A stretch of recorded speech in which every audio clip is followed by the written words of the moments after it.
Alright, let's see what else we got. Small light. It's a gear. Or spacer. Pretty light. Could be a pinion gear, could be an axle spacer, could be a big nut. Who knows? Something small like that. See if I can cut myself.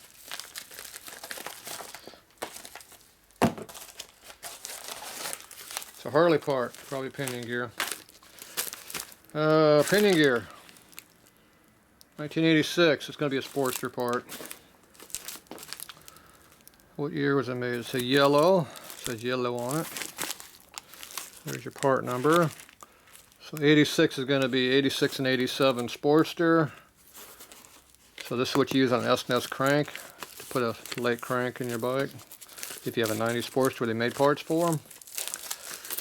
So this thing's been opened, so we'll get into this thing. What year was this thing made? Made in 97 right there. 97. So it's going to have splines on it instead of a hollow hole in it.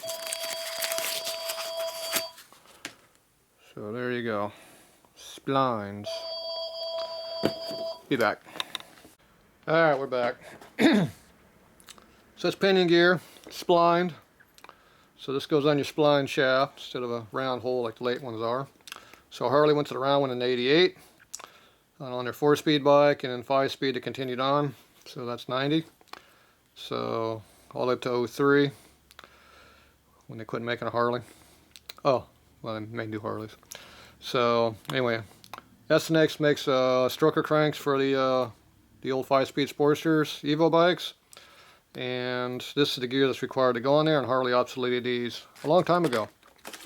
So that's why you buy these things. So they're color coded. This is a yellow code. I'm not sure what color yellow is. But anyway, this one was made in 97. So in the 90s you could still buy Harley parts, but shortly after that they probably quit making them. So anyway, you look for these things up on eBay, you find them, and you buy them.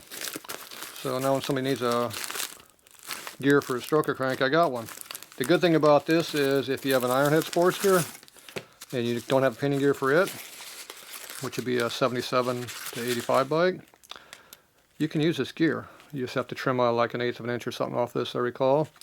And then it fits a real bike, an Ironhead. And you can't buy the Ironhead ones at all. But you can buy these ones. These ones still come up, so you can make these into what you need. And S&S only wants like 350 bucks for one of these. I have no idea why they think this gear is worth 350 bucks, but you know, that's Harley. That's S&S for you. They're worse than Harley. Alright, so you buy these things when you get them. You usually get these things for under 100 bucks. So anyway, there you go.